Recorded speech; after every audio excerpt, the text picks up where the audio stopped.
Benton Harbor, Michigan is a unique place on the lake that is home to less than 10,000 people with the hearts of 1 million. From the outside looking in, there's a strong emphasis on place, the location on the lake, and easy access to I 94. But for this series, it focuses on the people and their view of leadership, influence, and power, and how it impacts the 49022. So, welcome back to this series for the Please Do Tell podcast, Everyday People of the 49022. And again, we are just talking to community residents around the topics of leadership, influence, and power. And today, we're joined by Larry, and Hey, he's how's it going? good to have you back with us.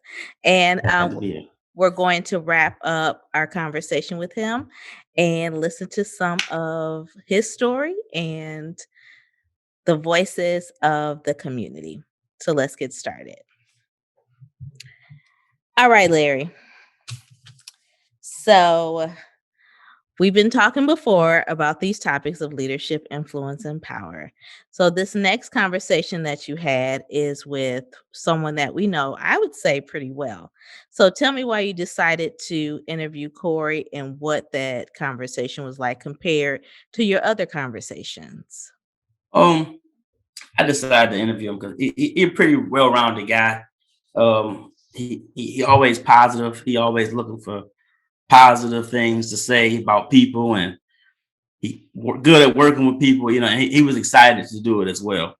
He had kind of asked about what we had going on, and I approached him about it. And he was pretty excited to do it and just talk and give his view on those different topics. All right. So, when you collected this conversation, like what was I guess I want to know more about even diving a little bit deeper with Corey. Like what's kind of his background? Sometimes we're interested about the voices that we're hearing and we don't know a whole lot about them. Does he really talk about that in depth in your interview about his background and why he does what he does? Yeah, he talked about why he works at the Ben Harbor Boys and Girls Club, the teen center, and he talked about how he just always wanted to work with children and how he really enjoy what he does. You know, he was just talking about his role and how his role helps, with the kids. So it's good to see people enjoying what they do. You know, a lot of times you get the jobs and you dread going to work. I think he really enjoys what he's doing and working with people and Yeah. the youth. Yeah. So, being formally employed with the organization, he breaks down within his interview, which I think was very well, how influence leadership. I mean, he was hitting points and it was like really, really good. I even re-listened to it before our conversation today. So I want to jump right into when he talks about influence. Is that okay with you? Yeah. Oh yeah. All right. Um, Go ahead. but he just talked about influence and how just he looks at influence and how a lot of things just influences them, as far as from the children. You know, a lot of people like when you think of influence, they think, oh, just the children are being influenced, but we as adults can be influenced by the children. A lot of them influence me. Listening to the new music, they always say they get me hip. They get me hip to what's going on. I'm old, what they call me. So but he just talked about how the youth influences him and um, the youth, the job he does, the people that he works with, some of his family. He was I can say he's just a pretty well-rounded dude. So he got a lot of in depth into it, and like, he didn't talk about how the kids are just getting influenced by the music or different things. He just talked about he kind of shed a more positive light on what the question I asked was versus before in other interviews it was kind of negative. So, Okay. so that was it was good to see the different change of view. Yeah. Okay. So let's listen to a little bit of what Corey has to say. Uh, to me, influence in the community is anybody that you can identify with that's doing something positive, constructive, that can help push the community forward. And what I mean by that is you have teams, for example, winner who actually went all the way to nationals the first time ever. Her name is Takidra Masters. She's doing positive things in the community for the teens, changing the narrative of Benton Harbor kids. And then you also have the mayor, Muhammad, who's been doing, I feel like been doing a good job. Like we're actually seeing streets actually getting redone. You know, like I don't know all about politics in the background, but, you know, we get things like you got Corey Sterling, who's the basketball coach, who brought a national championship to the city. And then there's just a lot of people in the community that also pushes it forward, from working at the Boys and Girls Club or any other non-for-profit, or just a regular citizen that pays taxes in the city. You know what I'm saying? So I think it's a lot of people that give back in the community that help push it forward. Okay. So he ranges from teenagers to adults of influence. So that's kind of going back to what you were saying about, you know, adults or the music just influencing the kids. They're influencing each other. Exactly. It can have that positive influence, or it can have that negative influence, you know, with the kids being, a lot of times with being a follower, you know, that's what we're trying to pick out, the follower and the leaders, you know, so they can have that influence, whether it be positive or negative. So Corey gave an example of leadership, because even throughout your conversation with Corey, you kind of bounce back and forth between influence, leadership, and power, which I thought was pretty cool. So I think the next part of the interview that we want to listen to, he starts to talk about leadership, and then he goes into an example of a teen being a leader without really not identifying as one. Yeah. Okay. Which I thought was pretty cool. Yeah. Okay, so I know this clip is a little bit longer, but it's gonna be worth it. So let's get started. When we think of leadership in this community, what does that look like? Leadership in a community, to me, is anytime you got someone that'll go against the norm. So you have people that challenge the process, but sometimes they get looked at not in a good way by the community. And I go back, and I only can speak from my personal experience. So working here at the club gets a bad look from the community. And it's crazy because we're right smack dab in the community. But then you have to figure out, well, why is it, you know, just the root of it? Why does it get looked in that way? So when it goes back to leadership, who is in leadership? We have to trust these people in leadership. It's just like government, presidency, or anything like that. When you put these people in power and they burn you, it's like, well, how many times am I going to get burned? So there are leaders out there, but do we have the right leader that we can put on the forefront, and can we all support them? You know, everybody can't be on the forefront. Everybody have to have roles. Can we not be jealous of who may be getting the publicity or the credit? We all have to do our due diligence. So I think it's there, but I feel like it could be better. Okay, so before we get to the example of the teen, let's talk about what he said, that you can be a great place or a place where people should go, but leadership can really tarnish a relationship with a community, between an organization or a corporation. You can really, if you look at the leadership, it's like, no, who's going to be responsible of this mission or this initiative going forward? Just how important that is. Let's talk about that for a second. And like he was saying in the interview, that just taking your place. You know, a lot of people don't want to follow. You know, a lot of people want to be in the forefront. Some people don't like to be in the forefront, which some we talked about more in the interview too as well. He didn't like to be in the forefront. Me as well. I don't like to be in the forefront. I like to help where I can help, do what I can do, and I'm out of there, you know. But we gotta learn how to follow better. You know, a lot of people have an issue with that, you know, just following a good leader. You know, I mean, it's common sense not to just follow anybody, you know, but following a good leader, that's how we can keep this city moving forward. Like right now, Muhammad is the leader of pretty much of our city, for us being the mayor. You know, and I'm not saying everything is right, but not everything is wrong. Like you said, some things are getting done, you know. Instead of trying to fight with the leadership, let's see how we maybe can help the leadership and follow as well. Like I said, people all the time talk about this and negative, but go to no city hall meetings. That's something that we just need to start doing. Or the school board. They don't want to go to no school board meeting, but they got so many opinions. So I think people just got to start working together more in this community. It's a lack of people want to just follow.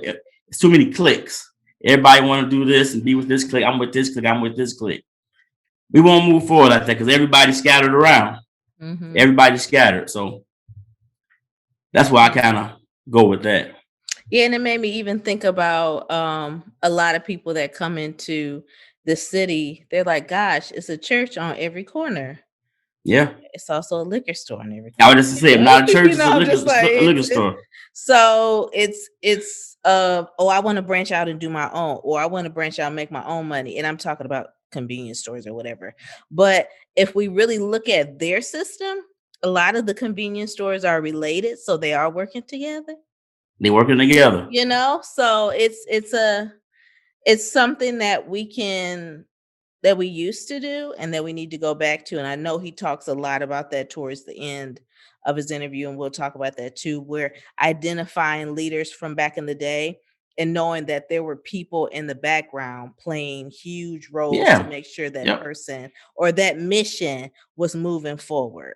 Even with some of the churches, like you just said, there's church on every corner. It's a lot of good, pastors, a lot of good preachers, a lot of good leaders. It's a lot of them, but so many of them choose to leave from under leadership. That's why we got so many churches and there's 15 people at church. Because they left from under their leader. Oh, well, I was called to do this. Now I got to get my own church. So now each church got 12, 15 members. You got 3-4 members at church. You could have stayed under this leader and you guys could have grew together. And I think it'll be more powerful. I know they say 2 or 3 in the midst, it can work. And I understand that. Well, I'm going to go Bible. But as a community, I think we can move forward with numbers. Yeah. So I guess I won't go biblical here, but yeah. Okay. So as we said before, Corey gave I think a really good example of a teen not identifying as a leader and then going through a process and actually becoming a leader on the other end of that. So let's quick listen to that. All right. I'm gonna do something and I don't want to do it. I'm not gonna be here. So one day he came in. Okay. Can you tell me about a time when you saw someone demonstrate leadership? Yes. I'm going to give an example of a teen, primarily, my personal experience, and one that just come to mind is, I had a teen who didn't like programming. I'm not going to say, his full name. I'm Mr. Johnson, we call him Mr. Johnson. Every day he just wouldn't come to program. So one day he came in, I gave him an ultimatum, like, hey, either you come in the program today or you're not going to be able to come in the club. He looked me dead in my face and walked out, right? Came back the next day. I said, hey, you got to run this program or you're not coming into the club. Mm-hmm. Once again, he walked out.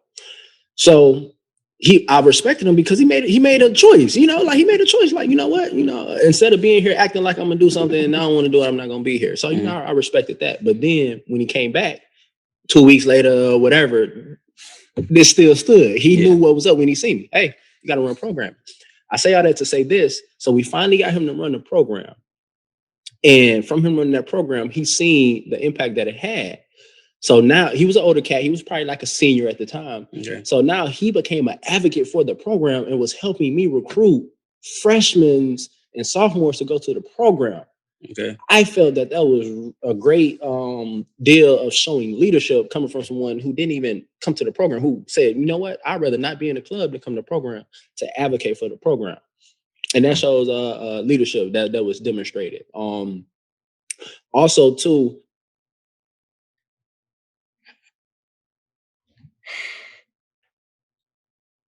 now I've witnessed Corey do stuff like this, and I'm just like, that's right. That's how you do it. That's how. But it's like, no, I got something you want, Mm-hmm. and vice versa. you want to get in here, but I also want you to get this knowledge that we're trying to get to you. So this is a two-way street. It happens all the time. I got to get something. We come in, hey, want to play basketball? I'm gonna need some group time, because like I say, you got to get the knowledge. That's the main purpose of the place. That's the main purpose, is helping the kids and trying to guide them to be productive in the society. So we want them to play basketball and get in shape and stay fit and all that good stuff too. But we want them to get the good stuff too. They can get up here. All right. So we're going to go into the next piece of Corey's interview. And I wrote it down as believing in yourself. So let's listen to it. And then, let's listen to that. And then he's going to also talk about more money, more influence. So we're going to tie that all together. Okay.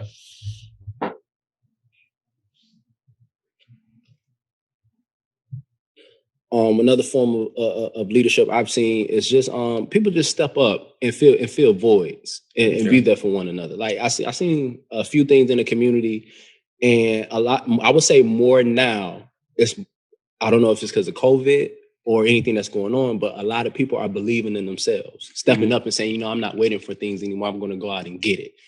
And I really appreciate that, because all it takes is somebody to inspire you to go out and, be a better version of yourself. Mm-hmm. So, yeah. So I wanted to play that clip because in the previous episodes, even the conversation that Perry had with, I believe it was Toya and Prentice, and basically doing that softball league during COVID, it was like, we're not waiting on anybody. We're going to pull our resources together and we're just going to do it. And so when he said believing in yourself, that's automatically where I went. Even during COVID, have you seen any examples like what Corey is talking about, with people just saying like, you know what? I'm not going to wait. I'm just going to do it. I've seen, and it's surprisingly, with COVID going on, I've seen more businesses open. I've been seeing more people just getting out and grinding and just trying to better themselves. Because like if you a mess yourself, you can't give to the community. You can't give to your family. You can't if you're a mess yourself. So I see a lot of people just really getting themselves together. A lot of people getting LLCs. A lot of people just trying to move forward and progress since this COVID been going on. Even with myself, I kind of got more on the grind with my music and getting things ready, and that it's like I needed that time. I left a job, and things just been better for me since. And it was like maybe a few months after the COVID started, but things just been better for me.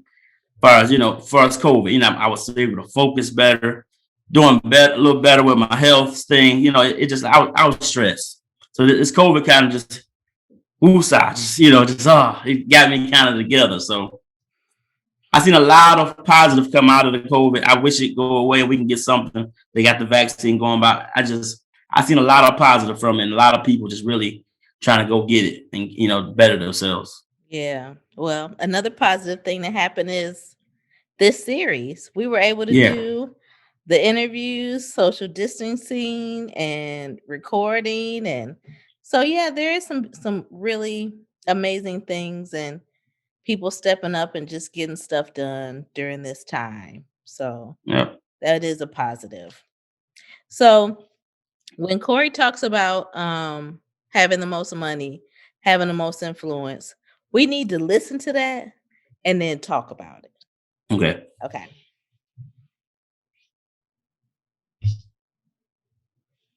From culture, the most influence would be the people who have the most money. It's not a good thing to say, but I'm just looking at it from me being a kid to seeing the cycle. The people who have the most money are the ones who typically have the most influence over the people. Mm-hmm. That's where the narrative needs to change as far as leadership. That goes hand in hand. So why can't the people with the money partner with the people with the knowledge and make their resources work together for the greater good. You know, I'm a big believer in people can change. You know, no one should be condemned. Like, you know, who am I to say, how are you to get your money and things of that nature? But as far as influence in the community, a lot of the people who have money, who may have done it illegally, you know, scam the government or anything like that, they have influence over the culture. And, you know, it's just changing that narrative and saying like, hey, we could do things the legal way too and still have impact. There's other ways to break free from the financial burden and the stress that, you know, we suffer as a community. Okay. I feel like it's always been like that. Yeah. It's always been like that. Because I'm thinking about even myself growing up and always loving the classic cars, or we would call them old school cars, but I wasn't one that can afford one. I mean, that's still on my list of things to do. But I admire the people that would buy the old school cars, fix them up, put the rims on them, get the little funky paint job, and I'm like, gosh, one day that's gonna be me. And not even thinking about like, well, what they do to get that money. But I never cared, and it's still to this day, I'm like, but I like it. That's what I want. But I guess finding different ways to even engage that part of influence, because their influences in their own right, they're actually influencing each other to fix up these cars. And I know I'm kind of going off on a tangent, but that's what it made me think about. Like, okay, when he says more money, more influence, that's what influenced me as a young Yeah. person, even now. Like, what do I And, have to do to get something like that? and that's what, you know, everybody aspires to have nice things, you know, and that's being realistic. What they say now, keeping it 100. You know, everybody would like to have a nice car. Everyone would like to have a nice home, you know, no matter how they get it. You know, I'm not going that deep. Yeah. But like everybody likes to have nice things. So when you see people with those nice things and the nice car, the nice clothes, just nice, they got a nice watch, they got everything nice. You kind of look at that person, almost like look up, like look at that person, kind of look up to them, you know. Mhm. And that's why I always say it's easier for the kids to do things like that. And that's why when working with my job and working with the youth, I want to start bringing in more positive people, you know, that make good money, you know, that has a nice car, you know, because it's not just negative ways to get it. You know what I mean? I just always want to share that positive light instead of that negative, because you don't got to get it the negative way. And I'm not trying to down nobody in this, you know, but just saying you can do it. I know a lot of young men, you know, and I do Passport to Manhood. I know a lot of young men that's in this community that has nice things, nice cars, you know, and just like I said, start bringing them in and just showing these positive role models in Benton Harbor. They're here. You know, we got to talk to them and reach out to them and start working together as a community. Like I say, everybody just so divided. Mhm. Nobody want to follow. Like I say, nobody want to follow. Everybody just want to be the forefront. A lot of people don't even want to lead. They just want to be in the forefront. They don't want to put in no work. They don't want to do nothing. They just want their face to be there. You know, so somebody talked about through this interview, just knowing your role. Everybody just got to find their role and do the best they can do at that role, you know. And I'm all for it. Like I said, I don't want to be in the forefront myself, but I'm willing to do my role. Listen, I'm just as I said, I just want to have my little old school and ride around with the top down in the Hey, the old schools, they a little more expensive than they used to be. I know. They went up. Sheesh. I know. So I did mark off something else, but I did not put a title by it. So that means it's probably extra important. So we're gonna listen to, it's a short clip, it's probably about 30 seconds. So Okay. All of the credit for it neither. So who wants that notoriety, who wants to be like, well, I did this and I did that, and you know, now you're gonna have a conflict of interest. Yeah. You know, because this person getting all the notoriety when the other person then done all the work. Mhm. So it's just being on the same page with whoever's, you know what I'm saying, whoever you want to be the face, and definitely giving it back, reciprocating the same energy. Just because you're the face of something doesn't mean that you have to take all of the credit for it neither. So I definitely feel like it's a lot of pressure with being in leadership, due to the fact that it's a power struggle almost. You know, it's just a power struggle. We just have to work together, have an agenda, have a plan, stick to it, and execute it. Okay. That's why, because he talked about the power struggles in leadership. And they definitely there. They're definitely there. So I got something to say. No, I guess I'm thinking about as far as even being an example for the young people. If we don't show them how to work together, then how will they realize how to do it or the right way to do it? But if everyone's in a power struggle and it's like, well, you were in the paper last week, so now I'm going to be in the paper this week. And it's just like, are we focused on the goal or not? And who are we doing this for? And that's a lot of time the issue. You know, when we got these problems and hey, is it about the kids or is it about this or is it about that? You know, a lot of people just got their own agenda. You know, they got their own agenda. You know, and I know I sound like a broken record about just saying follow your role and finding that role and sticking to it and do the best at it, you know, that you can do. You know, it's just not enough of that. You know, nobody wanna, like I see so much negative, you know, somebody, hey, it's a I'm trying to think of something silly they say. I mean, it just be anything, you know. And they just get on the mirror about it. It's just like, hey, this street ain't shoveled yet. For instance, you know, this street ain't shoveled yet. They on the Facebook the mayor. And it's just like, what do you want him to come out there with his son and do your driveway so you can go to work? It's city workers, and it takes time for them to get there. You know, like I say, hey, if you need to call, hey, I'm stuck or something, maybe they'll come help you. I don't know. But I just get tired of the blame just being put on the mayor for it. Like I say, it's a whole system that they go through, you know, with the city workers, and that's their responsibility. And most of the time, I think they're gonna get to it. You know, sometimes they might not.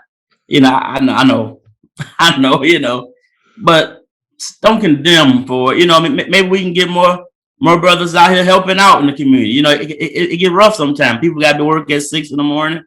You can't get everywhere, but everybody just dwells on the negative, you know, versus when you put those kind of posts, everybody laughing, it get a lot of traffic. Yeah. You know, put some of that energy towards JoJo, Don or Donnie. They plowing. You know, start sharing that so you can get more people out in the community. Hey, now they making money. Your driveway getting shoveled. You getting to work. Everybody happy. Yeah. Instead of all the negative energy that we put out. There's a lot of negative energy they put out and just blame. And it's time to stop it. You know, I'm just so sick of it. So yeah, that's just it gets on me. Yeah. I hate to see them posts. You know, it's all the negative stuff. I hate to see it. I said, well, daggone, I'm over here just happy that I can go down Union in peace. Yeah, you know, that bridge. Empire. You know, that bridge is just like, yes.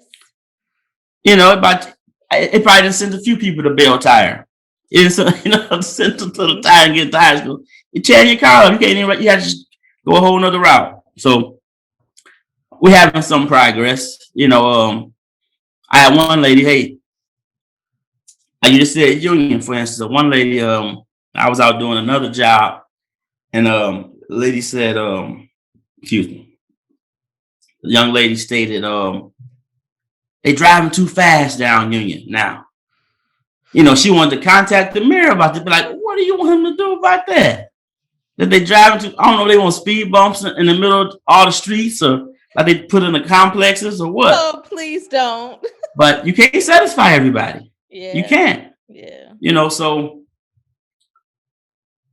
yeah, I just the negative. You know, we got to focus more on the positive.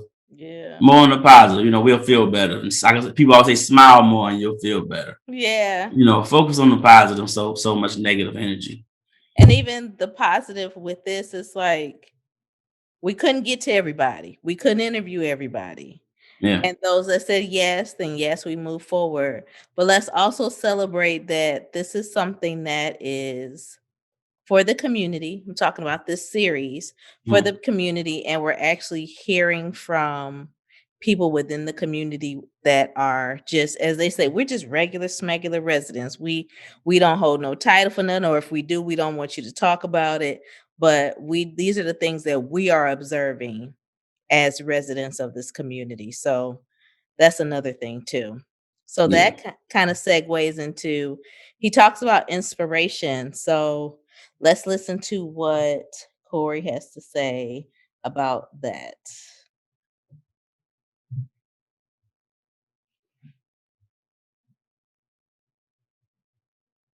Oh Lord, I don't know if this is a 0 or a 1. Man, my handwriting. I'm gonna just start at the 11-minute mark.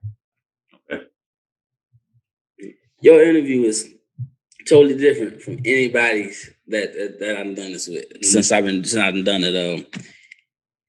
Because you like you said, you look at everything for inspiration and different things. It was so much negative that I got in these other interviews. You know, like I said, you don't know who it is, so it don't matter. But yeah, there's a lot of negative, you know, about this and that, beating this down and beating this down. Even like when you said with the mayor, getting some stuff done. A lot of people looking positive, okay, like everything's supposed to happen overnight. And everything is a process. You know what I mean? Like, I think he's doing okay. You know what I'm saying? Like that bridge been like that before he come here. It's getting fixed now. It's one of the raggediest things in the town. It's getting fixed now. You know, I'm seeing progress. You know, I'm seeing them make relationships with different organizations, trying to keep the city moving forward. So yeah, I just say it's been a little different.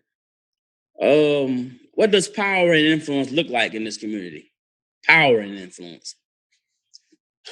I keep it simple. So you can look at it from multiple ways. But when you look at power, normally what comes with power? Money, yep. You see what I'm saying? So it all goes back to, if you got the power, if you got the money, you can control just about anything, right? Because everybody, you know, it's a human life. We want to be financially straight, we want to succeed and things like that. So if you got the money, you can do essentially whatever you want to do. You can buy power with money. Yeah. You see what I'm saying? You can buy power. So when you look at power and influence, to me, it just goes back to, you know what I'm saying, one, the people with money, and then two, the people in the places of power that could change things. So you can even use the mayor. He's in a powerful position. Yeah. You know, he ain't got no, I don't know his finances. I'm not saying anything like that, but he's in a powerful position. But then you got the other side of other people that's in powerful positions too because of money. An interview I did with another person, when we talked about power, they brought up Whirlpool. Whirlpool is our community, and like I say, they the money maker here. But I told her, like, I think they got a lot of power, but they don't got a lot of influence on the community as a whole. What would you say about that? So before we hear his answer, that's going to go into something that he brought up as far as the spending power within this community. But let's talk about, because that was more of you talking about inspiration versus Corey. Well, it was kind of both, because he is an observer. He is, knowing Corey, he is an observer. He will kind of see what's going on, feel people out, and move accordingly. So what did you think when he said that? Or when you all were talking about that? Because you talked about his interview was totally different from the others, because he sit back and he watches everybody. He doesn't just watch just one, he watches everybody. Like I kind of had stated how it was just more positive. I think to his interview, and he just talking about maybe some solutions to some of the problems. Not just the problem. He kind of talked about some solutions and how we can fix some of those things. I think they could be easy fixes. People just willing to do their part. But it was just different. Like I said, I had a lot more negative, about the community, which I'm not going to talk like the whole community. It's just a positive what's going on. People telling me what they see, or their opinions. This wasn't no you right or wrong thing either. So I was just happy to interview somebody and just to share that positive on Benton Harbor. Like I said through this interview, I'm about positivity. My little slow. I try to go, hey, live in peace. I want everybody to just live in peace. And however that peace, whatever that peace may be to you, I want you just to live in that. Instead of just always the rest in peace. And we see a lot of that going on in the community. Yeah. So just him shedding positive lights on different things. He talked in a further interview. He just talked about his influence. His influence was a family member. It wasn't nobody from TV. It wasn't nobody, no celebrity thing. Or somebody with a whole bunch of money. It was his hardworking family member, his brother. Yeah, Yes, yeah. So I'd love that. Yeah, so it was just yeah, I ain't gonna run on sentence, but yeah, just a positive light. Yeah. I always enjoy talking to Corey because Corey got a lot of insight on. Like he observed, you gonna have a good conversation. So I enjoyed the conversation. I was just thinking about the conversations that Corey and I would have at work, and next thing you know, an hour then went by, and we like, oh yeah, we are working, but it was we're working, but we're also talking about, or we're both sharing our stories with teenagers about college life, and they just like, what? Like, what? Yeah, no, we're gonna tell you what really happened to us in college. So this is how you're gonna navigate, but yeah, Corey's a cool dude. Yep. And but this next part when he talks about Whirlpool, and when you even asked him the question about having the power, which is the funds, but not exactly having the influence that maybe, I don't know if they do or they don't want. I don't know. Maybe they just want to be in the community and just give back. Not sure. But you all kind of go back and go into that a little bit, and then we're going to go right into what he talks about our spending power in this community. Okay. I would agree, because when you think that's $1 billion corporation, right? You got to think, you're right. You got $1 billion corporation down the street, but the city's struggling, right? Exactly. Which lets you know that everything is systematic.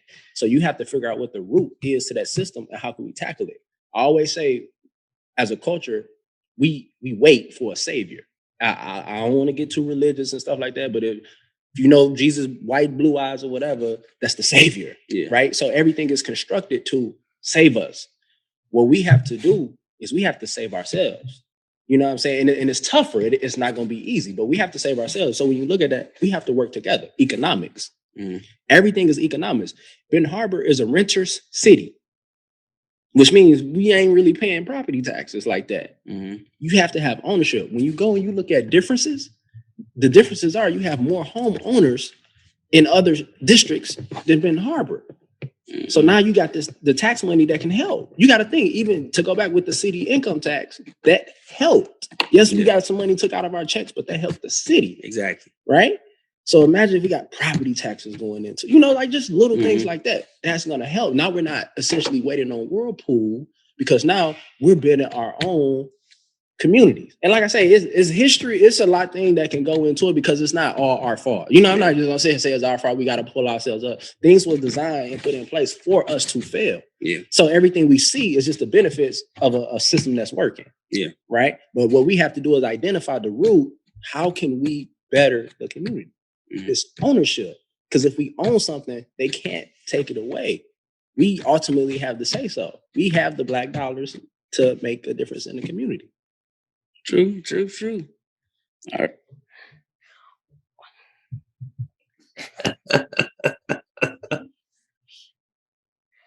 When Corey said that, I automatically, because I've never lived in the city limits, so I could never vote for mayor or anything that went down in the city. But when he said the city tax, and I can remember when it passed, and I was just like, oh, how much are they going to take out of my check? Like, am I going to feel it? And then you see within a matter of months, it seems like things started to turn around. It's like, okay, we're collecting the money. This is what we're doing. Or things started to change. And I was like, all right, this is okay. So I was at first one of those people like, dang, well, I can't really say nothing because they're only taking 0.5% out of my check. They're not taking the whole one because I'm only working within the city limits. I'm not living within the city limits. But just thinking about like, man, how much that helps. But going back to him saying that this is a renter city, and I said, yeah. Yeah. It was just a lot of people complaining. Like when that was brought about, because they didn't have any information on it. They didn't know what it was about. They had never done it before. They didn't know anything about it, and they didn't care to go get the information about it. Everybody, it's not hurting nobody's account. It's a lot of money going around right now. It ain't hurting nobody account. It's not, so it's just like it was a lot of more negative. Oh, why they gonna try to do this? Why you want to do this? And why it helped. Now we seeing some progress. We seeing what it's going to. We seeing what's happening. So it's probably everybody's so quick to judge and be negative again. Yeah. But yeah, what he just talked about, it was just like, okay, self-explanatory. Like I don't even got too much to say on it. It's just they say period. That's what he said, period. Yeah, but I think that this is a renter city hit different. Yeah. Because even when where we are downtown, you look around, a lot of the buildings is like it's not owned by anybody that looks like us. No. So, but yeah, and still we're renting the spaces. Yep. And it's totally different on the other side of the bridge. So, let's talk about so we have 2 more points that we want to hit with Corey, and then you and I are going to chat. But so let's jump in the next thing that he talks about, and I believe it's talking about defining our own.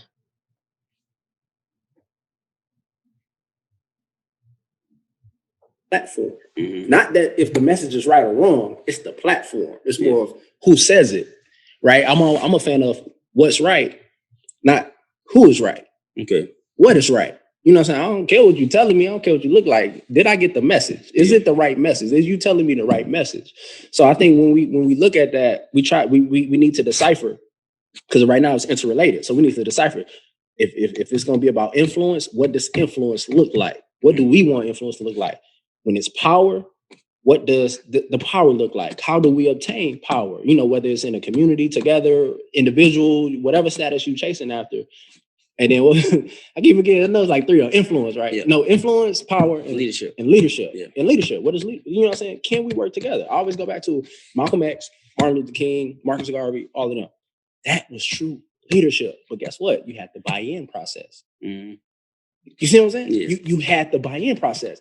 It probably was somebody who was behind the scenes helping Malcolm or helping, Martin say these powerful speeches, or, but they was the face. They was getting all the credit. Yeah. You see what I'm saying? So you had to be okay knowing that you were part of something special without being the one on the forefront. Then when you look at that, now we can move as a unit and get the leadership going. We got all these structures in place and we're all moving as a unit. So it's like a chain. Yeah. You miss a link in the chain, it's dead. Yeah, It ain't nothing you can do. We all have to be on the same link.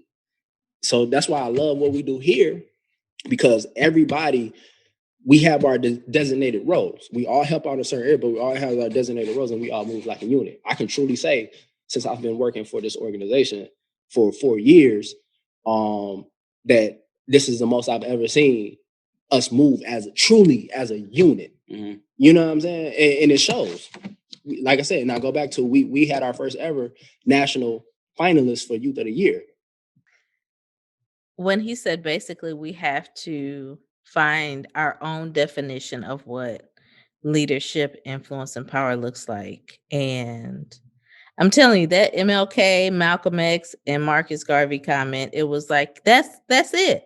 they were true leaders. But as you see in the Selma movie, or I think it was called Out of the Wilderness, which was the Martin Luther King documentary that came out some years ago, or you look at Malcolm X, or you read any books on Marcus Garvey, or the impact that Ida B. Wells had with just a pen, not just a pen, but she used her power of writing to educate so many Black folk. But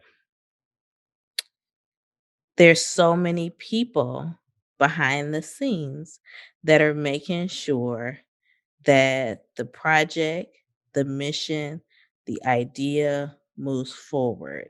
And I think it's really molding new leadership and even working with current leadership in order to really take it to the next level. So when he said that, I was just like, oh my gosh, yeah, you're right.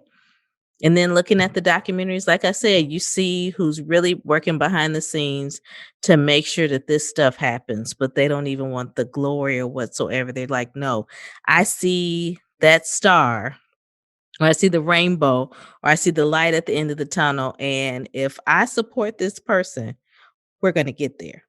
Mm-hmm. Yep. And that's there we go. Like this whole conversation, like to the end, and like I said, I know it's a lot of it's kind of repetition, but that's what it's all about: getting to that common goal, and that's it. That's what it's all about. But until we align and find our place, we won't get there. We'll just be sad and petty and complain. That don't look good. Yeah.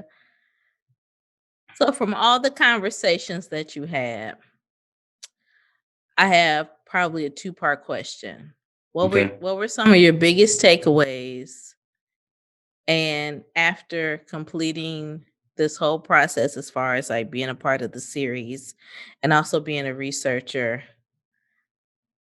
has that motivated you in any way?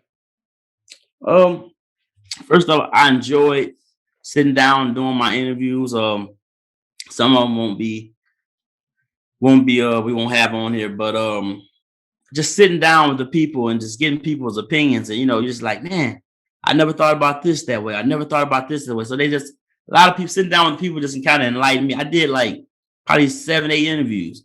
So it was just like, I didn't think of this that way, or I didn't think of that this way. It was just a lot of, and some stuff I just didn't know about the people that I interviewed. You know what I'm saying? You don't know a person until you actually sit down with them, and I didn't just go around interviewing people I didn't know, total strangers, but still I didn't know stuff about these certain people. Or, oh, I didn't know you thought like that. Or you kind of real deep thinker. I didn't know that.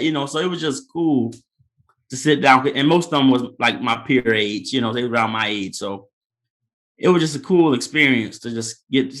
But hopefully we can get the minds and stuff turning, so we can start getting things going. That was my purpose, and me trying to help with this project was to get people just thinking and get people to acknowledging where they fall short and what we gonna do about it, and let's work.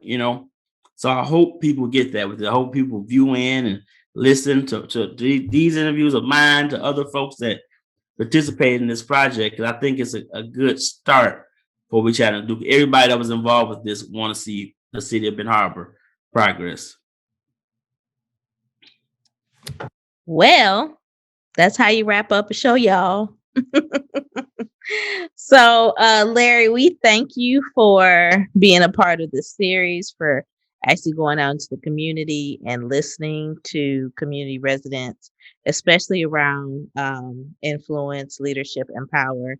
And we look forward to having you back on here again. But this wraps up the series, this conversation with Larry for the series of the Everyday People of the 49022. Thanks for having me. We'll see Thanks you for later. having me. Live in peace. Yeah. It's always Tiger Pride, baby. Tiger Pride. All right. See y'all later. All right. So that wraps up our conversation with my good friend Larry. Really good. Like the rest of the series. Really good, right? So guess what you have to do? You have to come back next week for our final episode. What? Did someone say final? What? Oh, no. No, just the last episode of this series, Everyday People of the 49022, with the Please Do Tell podcast. So we'll see you next week, and you can help us celebrate us wrapping up this series. See you then.